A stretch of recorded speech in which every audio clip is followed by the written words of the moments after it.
Well, since everyone is here, we should get started. With your permission, ma'am. Yes, perfectly fine, Garima. We can start the session. And I hope it is all good, Chipra ma'am. Yes, absolutely fine. Absolutely fine. Good afternoon, everybody. Myself, Garima, NSS volunteer of Shri Guru Gobind Singh College, and I appreciate very much the opportunity of welcoming all of you to this informative virtual session on importance and role of the Indian Constitution. The Constitution of India is the supreme law of India adopted by the Constituent Assembly on 26 November 1949 and became effective on 26 January 1950. The Constitution replaced the Government of India Act as the country's fundamental governing document. The Constitution declares a sovereign, secular, socialist, democratic public assuring its citizens justice, equality, and liberty. The document lays down the framework demarcating political code, structure, procedure, powers and duties of government institutions, and set out fundamental rights, directive principles, and the duties of citizens. Now, I would request Tanish to read out the preamble to the Constitution. Tanish, you may proceed.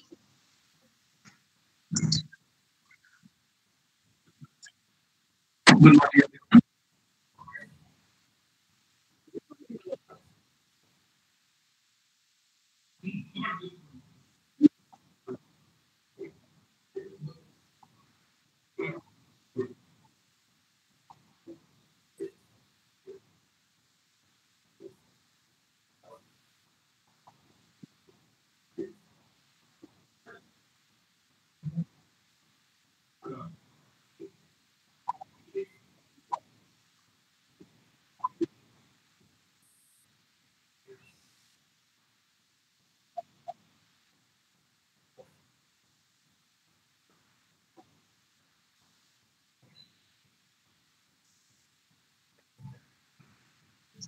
Thank you, Tanish. So now I would like to welcome a good preacher and speaker of our today's session, Dr. Shipra Gupta, Associate Professor, Department of Law from Punjab University. She has been teaching for the last 17 years since 2003 and was conferred Doctorate of Philosophy in Law in 2008. She authored a book on gender inequality and also published various research papers in prestigious national and international journals. She specializes in constitutional law, commercial law, legal research methodology, and human rights. So now I would request our program officer, Ms. Manbir Kaur, to proceed by few lines and grace the session. Thank you so much, Garima, for giving me this honor to welcome our chief guest, Dr. Shipra from Punjab University, Department of Law. First of all, I am really thankful to you, ma'am, for accepting our invite at such a short notice. So we are really, really grateful to you for accepting our invite. So we all, as citizens of India, for the last few years, we all have been celebrating Independence Day, Republic Day, because we were born to celebrate these days, because 15th August, 26th August was like something which was there in schools for a long time. But 26th November, the Constitution Day, celebrations of this is equally important for us, because this marks the beginning of the Republic Day, in fact, right? Because on 26th November, for the very first time, the Constitution was adopted by India, and then it came into effect on 26th January, right? So, but I am sure, like 5 years back, because only it is like 2015 when the ministry acknowledged this day and told us to celebrate this day with equal importance as we've been celebrating Republic Day and Independence Day, because the Constitution of India, as I know, is a document which defines India and Indians, right? But many of us still don't know the real importance and how it has really helped the nation in growing, and how the Constitution has helped the nation to bind together. because it really gives us some few rights and duties. I am sure many of us, ma'am, you being in the law department, you must have witnessed this. I can tell you from my side that I am totally aware of my rights. But when you ask me about my duties, I am going to be silent on that, because obviously we all are more focused toward our rights than towards our duties. But being an NSS program officer, being a leader, a facilitator, and motivator of this group, beautiful family we have here, ma'am. We have 300 volunteers, and I have a co-program officer, Dr. Rohit, who also extends a very warm welcome to you.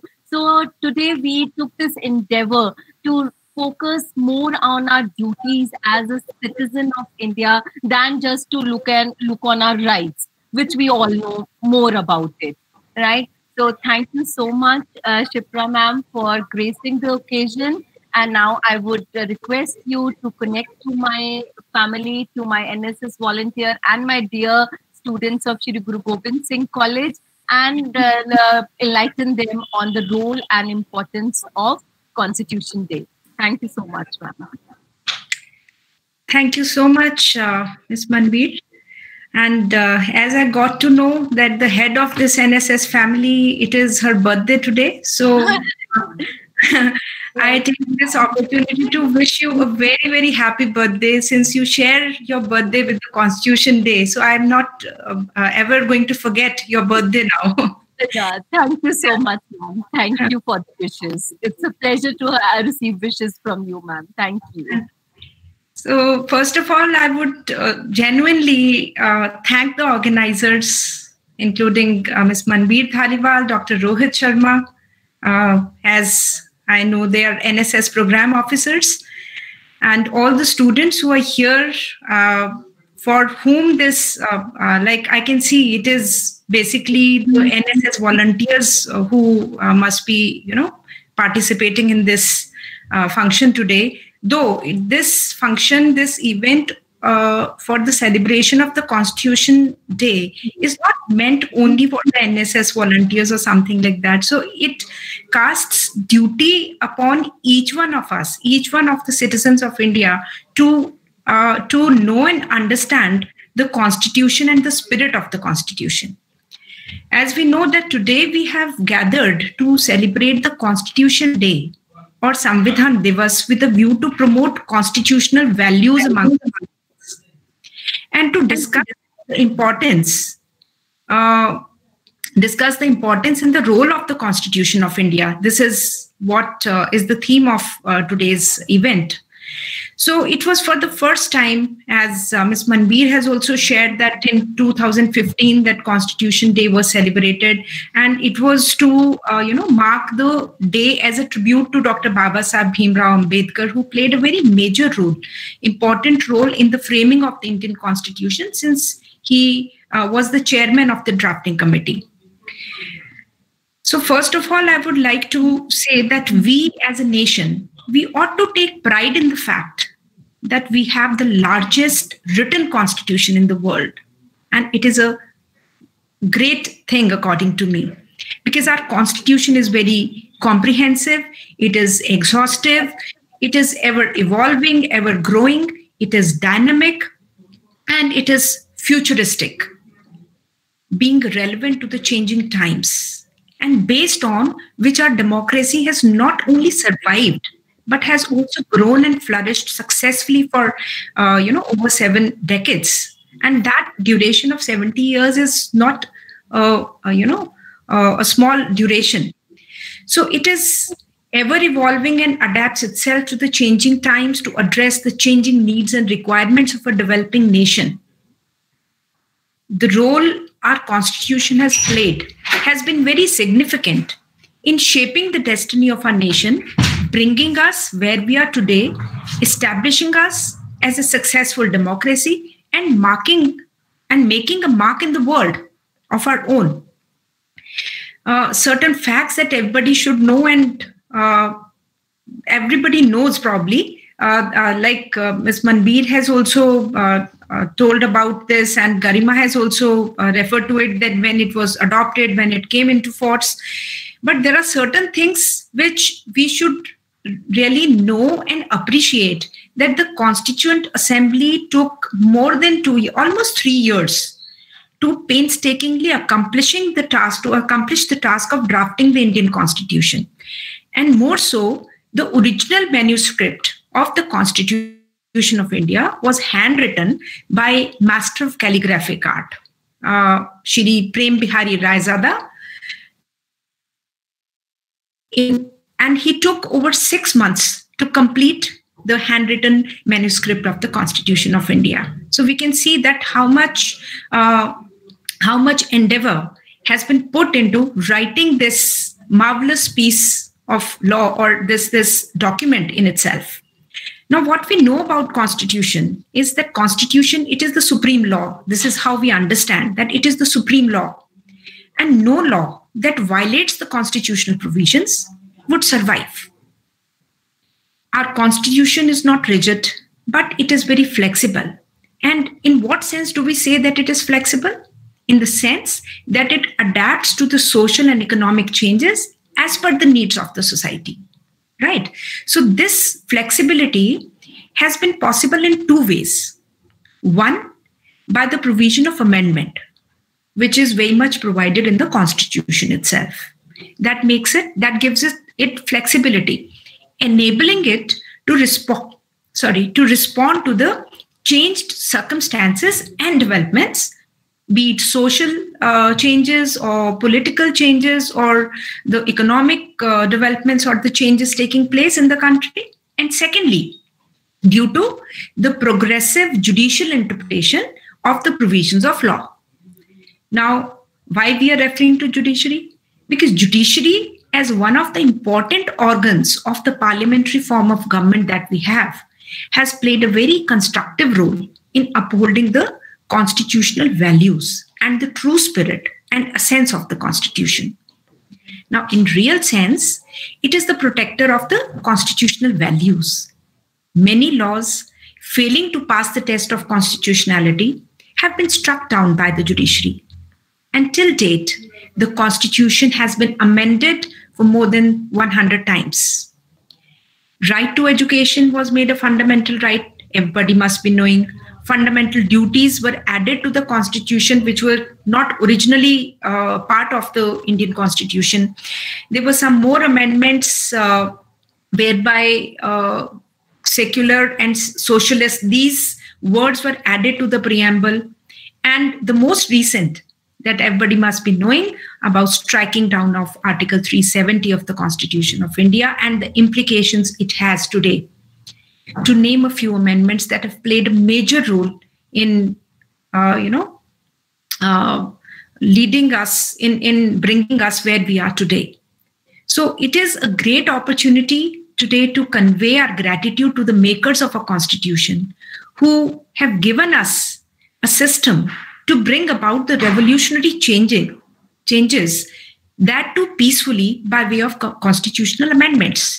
Right. So we are seeing that when we say that our Constitution is futuristic, when we say that it is ever evolving, so that means there are certain features in the Constitution that allow this kind of flexibility, right? And as I have mentioned, one is the role of judiciary and the other is the provision of amendment. Now, today's students are tomorrow's leaders. And the students are the future of the nation, right? So it is indeed important for the students to understand, imbibe, and internalize the true spirit of Constitution. See, because it is not a mere document, but it is the supreme law that lays down the framework that clearly demarcates the fundamental political code, structure, procedures, powers, and duties of government institutions. And at the same time, also provides for the fundamental rights, directive principles, and the duties of citizens. So what is important is not the knowledge about the provisions of the Constitution or to learn the provisions of the Constitution by heart, but what is important is understanding and internalizing the spirit of the Constitution. So for that, we need to dig deeper into the Constitution and try to understand the Constitution is that we have parliamentary democracy and a republic with a federal structure. This we all know. Fine. Now, it defines the three organs of the Republic of India. Now, what are those three organs of Republic of India, which are also known as the three pillars? And those three pillars are the executive, the legislature, and the judiciary. Fine. And these three organs, these have been clearly, the Constitution defines clearly these three organs and defines their powers as well as demarcates their responsibilities. So based on the separation of powers, these three branches have to act in consonance with the constitutional provisions. Now, what do we mean by that? Acting in consonance with the constitutional provisions, no act of the executive and no legislative provision or no decision of the judiciary can be against the provisions of the Constitution. None of them can act against or in violation of the constitutional provisions. Fine. Now, legislature has been instrumental in bringing about various laws to keep up with the pace of social, economic, political development.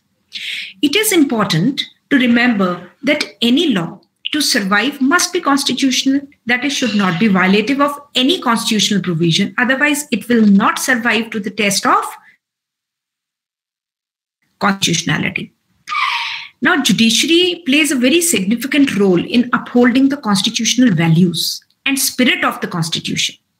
Keeping up with the constitutional spirit, some of the recent judgments of the Supreme Court have rendered the practice of triple talaq unconstitutional, being discriminatory. I'm sure you must be aware of this triple talaq thing.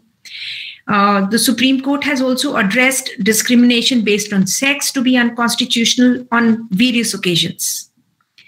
Given recognition to gender identity, as again, this has been a very hot topic of discussions, and in the media also this has been publicized like anything. Now we recognize the third gender, right? Then right to clean environment, right to health, right to speedy justice, right to privacy, to name a few. And all these rights, all this has been done by the judiciary within the ambit of the fundamental rights. Now, the dynamism of the Constitution is evident in such progressive judicial interpretation of right to equality, right to life and liberty, and much of the environmental jurisprudence, gender jurisprudence, prison jurisprudence, it has evolved because of progressive judiciary, the intervention of the judiciary. And some of the very significant judgments affecting gender issues have changed the course of society. And I'm sure you must be knowing about the provision relating to adultery has been struck down as being unconstitutional. There is another provision that did not consider sexual intercourse with a minor wife to be rape, but now that has again been considered to be rape only if the wife is a minor. So these are some of the changes, some of the decisions by the Supreme Court in the with regard to third gender. Certainly change the course of society, have changed the attitudes of the society.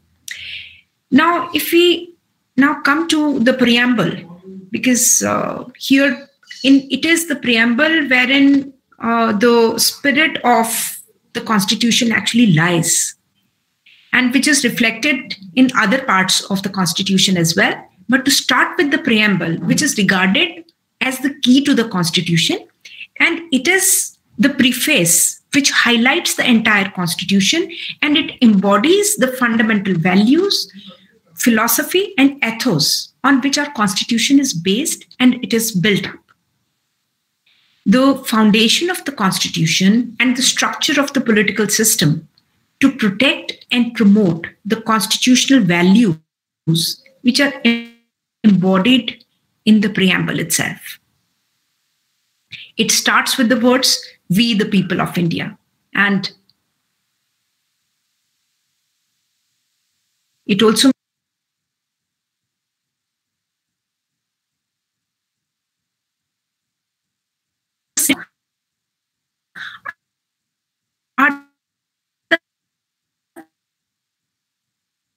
in them that the Constitution was adopted. There, each of us as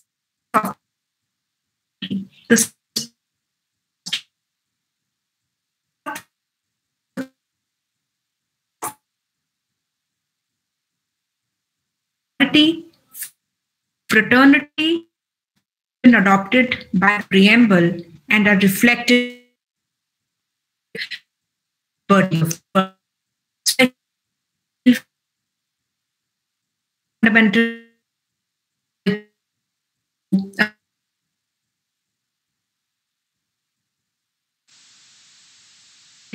we'll talk about the duties also. Now, if we talk about the fundamental rights, I think everybody knows about some of the fundamental rights which are, very, very significant. Right to equality, right to life and liberty, everybody knows. So it is indeed important to be aware about one's rights to be empowered. But these rights should not be taken as absolute entitlements. Sorry. As no right is absolute. There are limitations on the fundamental rights also. I cannot enjoy my freedom of speech and expression without limitation. Fine, because no right is absolute. So if I want to enjoy my fundamental right of freedom of speech and expression by interfering with the public order or by indulging in something which is or by incitement to an offense, that is not permissible. Right? There has to be limit while exercising my freedom of right to expression, right of speech and expression. Right to freedom of trade can be restricted on the grounds of public interest. So I am free to go for any trade or profession, provided there is nothing that is against the larger. Right. So you have to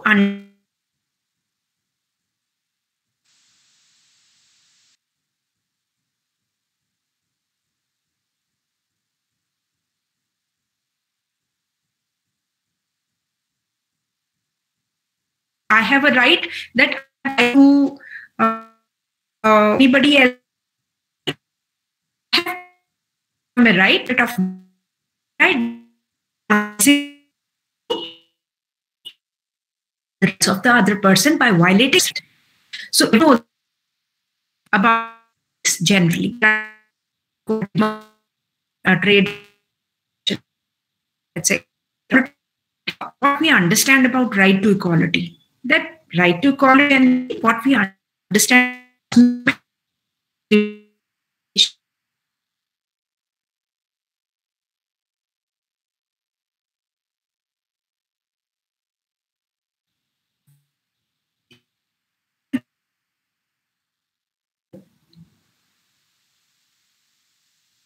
social economic inequality. The Constitution new in the for positive discrimination in the Constitution that are making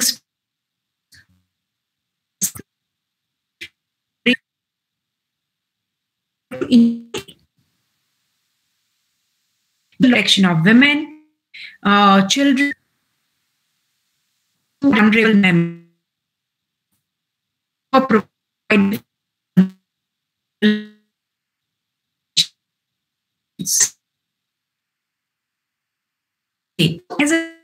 right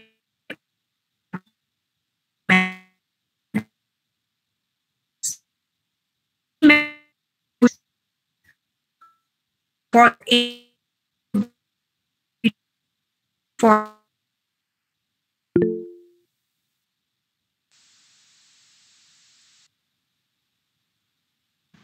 Ma'am, your voice is not audible.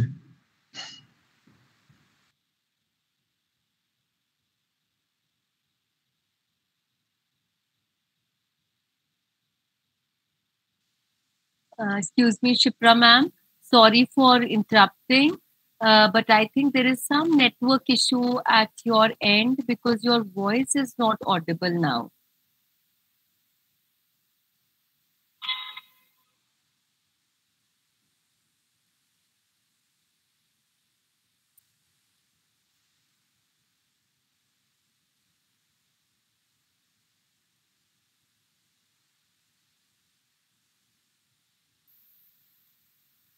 Dear participants, sorry for the inconvenience. I think there is some connectivity issue at the end of Dr. Shipra. We will just connect to her and we will just get back to you.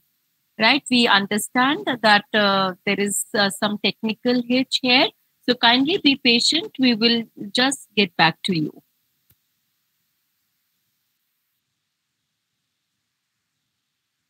Now, coming to fundamental duties, which generally remains a neglect part.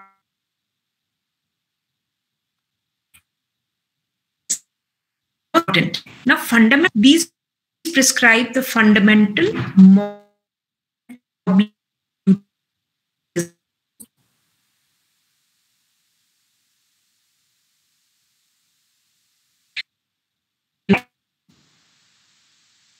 tolerance and harm.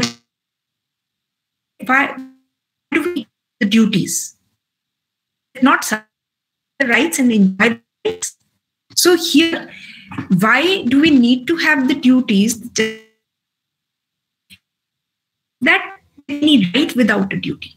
Now, if I claim that I have a right, so that's duty to me.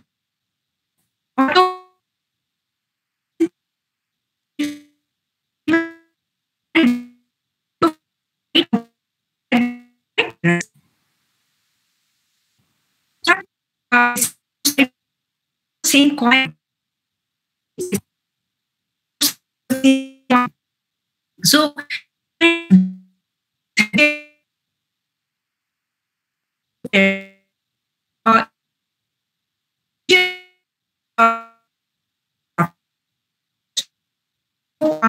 a fundamental duty, there was it was not there in the Constitution, right? But by the 42nd Amendment, fundamental duties were incorporated in the Constitution itself. Initially, there were 10 fundamental duties. With the changing times, the need was felt to add another fundamental duty, and it was added, and now we have 11 fundamental duties. Firstly, like generally, what kind of fundamental duties do we have? Duty to abide by the Constitution, the national flag, the national anthem. Then the duty to uphold the sovereignty, unity, and integrity of India. Promoting harmony and brotherhood. Then protection and improvement of the natural environment. Then another, safeguarding public property and abjure violence, or provide opportunities for education and cherish the ideals of fundamental freedom struggle, defend the country and render national service. This you can relate very well with the NSS. Composite culture, because we have diverse culture. There is diversity in our country. Then another very, very important duty is to develop scientific temper and humanism. And another one is striving for excellence. Now this, as we see, that since fundamental duties were not part of the Constitution from the very beginning, And it was only by 42nd Amendment these were incorporated into the Constitution. By incorporating the provisions relating to fundamental duties into the Constitution, it has been made very clear that while being aware about one's rights, citizens should also be conscious of their duties. Fundamental duties also remind the people of their moral responsibilities. It can be said that the soul of the Constitution lies in the preamble and in the parts pertaining to the fundamental rights, directive principles, and fundamental duties. Our Constitution provides the fundamental right to freedom of speech and expression, and it also enjoins upon the citizens the duty to safeguard public property and to abstain from violence. Now, if we take this example, if somebody is trying to wrongfully exercise his right of freedom to speech and expression in a manner that would cause some kind of damage to public property, while there is another person who's trying to prevent him from indulging in such kind of act of violence, then trying to prevent such kind of a breach would be considered to be a dutiful citizen, right? Because here it is a duty. It is a duty on the part of any citizen of the country not to indulge in violence. Fine. So anybody indulging in violence, even if that person is, saying that I'm exercising because I have a freedom of speech and expression, and I'm exercising that freedom of speech and expression, but by exercising his fundamental right in such a manner that causes some kind of damage to the public property is not permissible. So therefore, we need to perform our duties and thereby create circumstances which would ensure effective action of the rights. The fundamental duty of the citizens to serve with compassion towards all is also inherent in this society, in this duty. Now, in the present times, when there are so many ideological clashes, there are incidents of rising intolerance among the people of various communities. You can see growing inequality, suppression of women's rights, so on and so forth. It is only the Constitution of our country that can bind everyone together and also help find solutions to various problems. Because in these times, it is important to have the knowledge and a better understanding of the Constitution. Now, see, one of the very important inquiry, I will not touch upon all other duties, because see, other duties, they are not only for your benefit, but they are for the benefit of everybody. So if there is a duty on my part to protect the environment, so it is not only for me, but for everybody. It would be beneficial. Fine. So to develop scientific temper, humanism, and spirit of inquiry, it becomes most relevant in the present times when the people are claiming and reclaiming on the basis of individual identities. There are ego clashes. There are, conflicts which are based on where each one of many people are claiming their individual identities. And in such a situation, it becomes important to develop scientific temper to view the situation in a rational and objective manner in order to resolve the conflict by finding a solution peacefully in a scientific manner, in a rational manner, in an objective manner.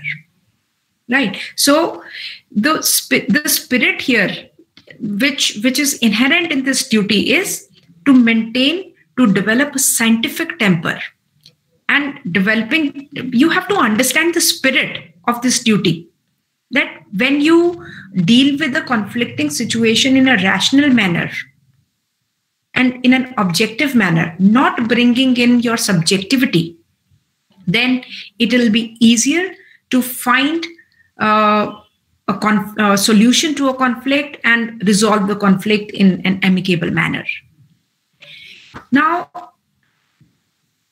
the last duty that has been added at a later stage in the fundamental duties is that is to keep up with the pace of the changing scenario. Now, as you must be aware that Article 21A was added by amending the Constitution to make it a fundamental right to education for the children from 6 years to 14 years of age. Right. So that is a fundamental right of a child. Now here a corresponding duty.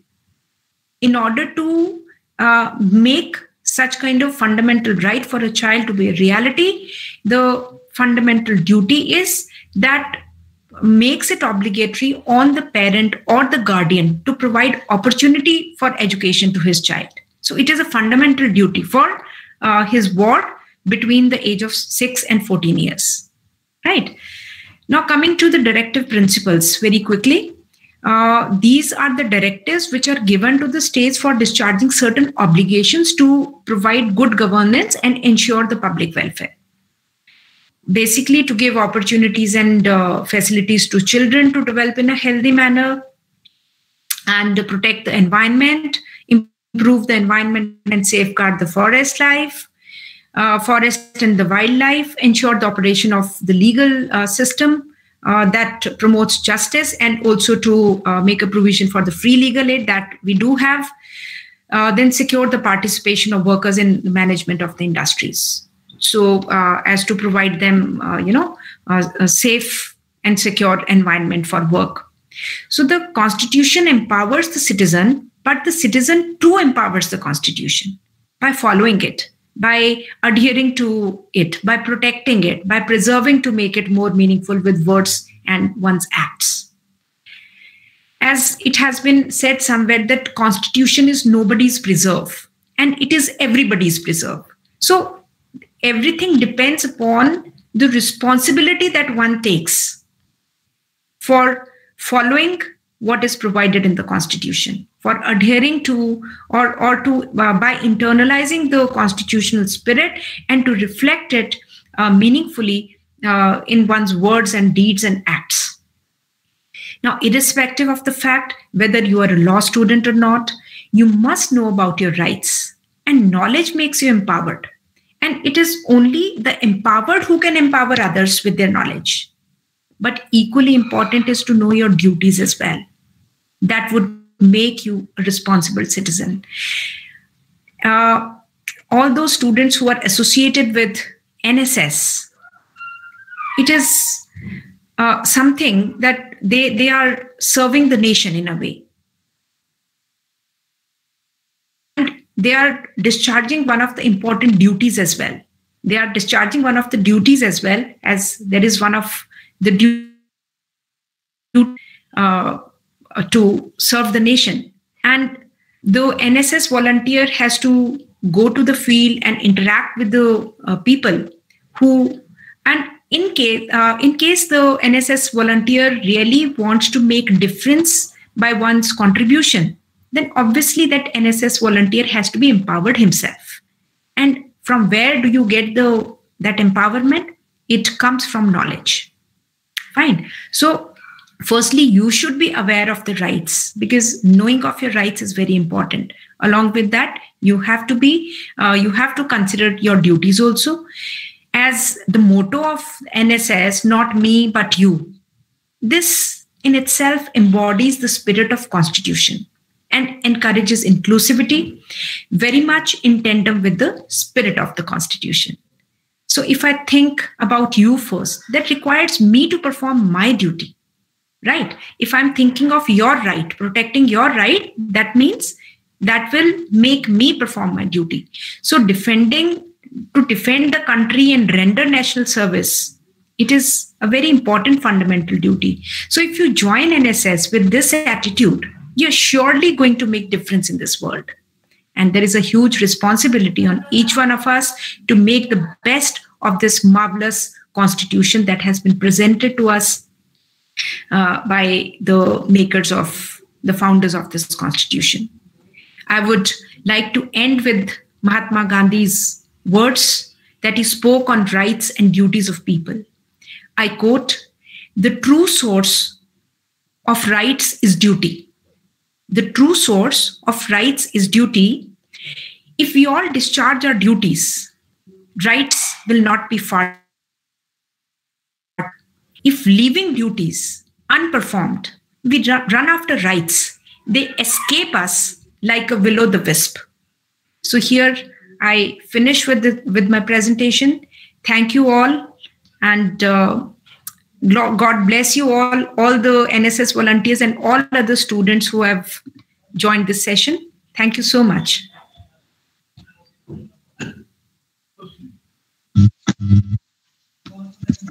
Thank you so much, ma'am, for this informative session. Thanks to all the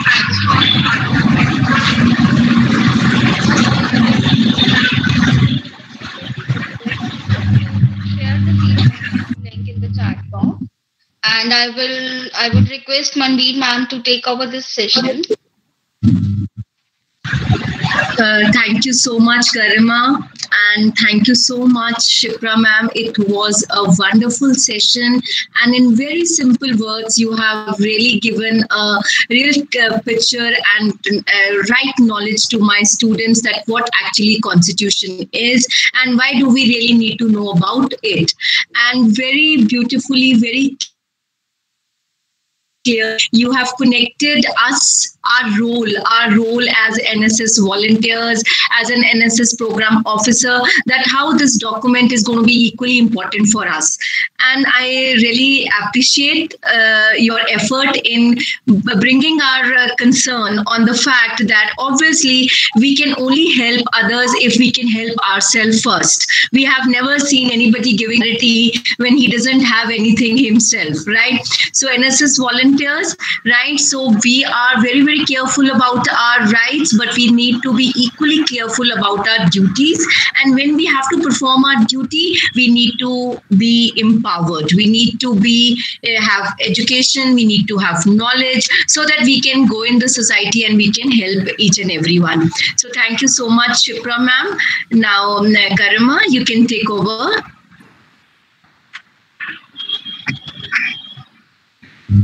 Yes, ma'am. So the link is being shared in the chat box and it will have all the particulars correctly. And now I would request Ashu to take over this session for a vote of thanks. Ashu. Thank you so much, Garima. A very good afternoon to all. As all good things comes to an end in life, so is the seminar. On the behalf of NSS unit of Shri Guru Gobind Singh College, I take this opportunity to propose a vote of thanks to those who have directly and indirectly contributed to this seminar on importance and role of Indian Constitution by our institute. At the outset, I thank our chief guest and resource person, Dr. Shipra Gupta. We are really enlightened with your knowledge and presence. I would like to thank our principal, Shri Charanjit Singh, for his enthusiastic support. A special thanks to the program officers, Ms. Manveer Kaur Dhaliwal and Dr. Rohit Sharma. Our organizing committee, Ankit Garg, Anshita Sharma, Ashu Saini, Garima, Monu Kumar, Kanika Rajvanshi, Ritik Jinwal, Tanish Bansal. Teaching and non-teaching staff for their unflinching support and coordination. Our heartfelt thanks to the students for active participation. With these warm words and a kind message, we move to the end of today's seminar. Thank you so much.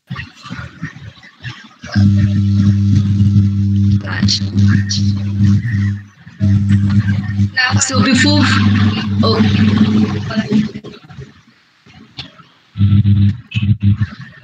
I would request all the participants to kindly switch on your camera so that we can have a session picture.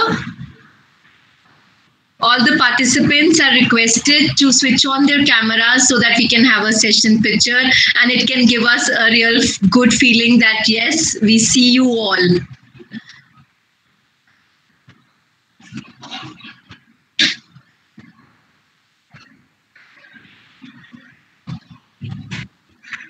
I again request all the participants kindly switch on your cameras so that we can have the session picture with Shipra ma'am, with Rohit sir and all our participants.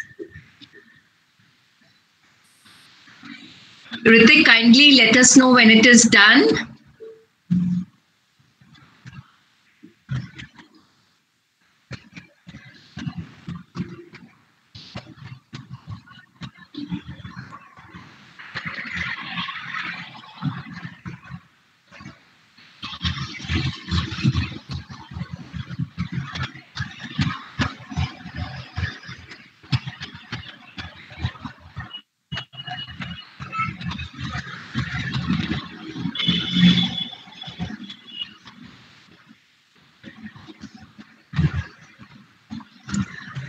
Done, ma'am. Thank you so much. Thank you, Shipra ma'am. Thank you, volunteers. Thank you, organizing team. And Shipra ma'am, actually, our principal sir had sent warm wishes to you and heartfelt thanks to you for joining the session. For some reasons, he was not able to join today. So, and thank you so much for accepting our invite at this very short notice. It was indeed a very informative and a very nice session. Thank you so much, ma'am. It is all mine. I have something to say to the students that don't join SSS only for the sake of certificate. Yes, thank you so much for that advice, ma'am. But ma'am, I would like to, but I would like to tell you, ma'am, that it's a beautiful family that we have. Like, you know, it is like you have accepted our invite at a very short notice. Same way my organizing team, like, you know, making the banners, creating the certificates, they have just done it overnight. So it's a beautiful family that I and Rohit sir are having. So, and it is a pleasure to be with them. And thank you so much, ma'am. And we will keep bothering you again and again. Thank you so much. Okay, ma'am. Thank you. So thank you, dear volunteers. Thank you so much for the patience listening, for being such excellent participants. And thank you for the birthday wishes also. I really thank from my core heart the love that you have shown to me today. It really means a lot. Thank you so much. And I can accept your birthday wishes now. Thank you so much, everybody. And thank you, Rohit sir. Thank you, Manveer ma'am. It is always a pleasure working with you. I know. And though the network here is in the place where I sit was not very good, but out of all the things that I have listened, I had been able to listen. She spoke quite well, and it was quite an informative lecture for the students, especially. And I thank you. Happy birthday once again. Thank you, Rohit sir. I think it's a wonderful day because every year I celebrate my birthday with my NSS family too. All those who were with me last year also we had a nice cake cutting ceremony. This year that is pending, but I promise you, whenever we meet next time in college, we're going to have a birthday party. Thank you so much. Even the God has wished you with beautiful raindrops. That we are So, it has been very clear. So beautiful day, beautiful thoughts, beautiful people. Thank you so much. Thank you, Garima, Ashu, Tanish, Monu, all, Ankit. Like, you know, I really have no words to thank you. Like, all of you just pick my messages, pick my calls and respond back. It is a great, great feeling. Thank you. So thank you so much, ma'am. All the volunteers have filled their participation and the feedback form, because the certificates is going to be through automatically through that only. And tomorrow again we meet, right? We meet at 3:30 to 4:30 for another session.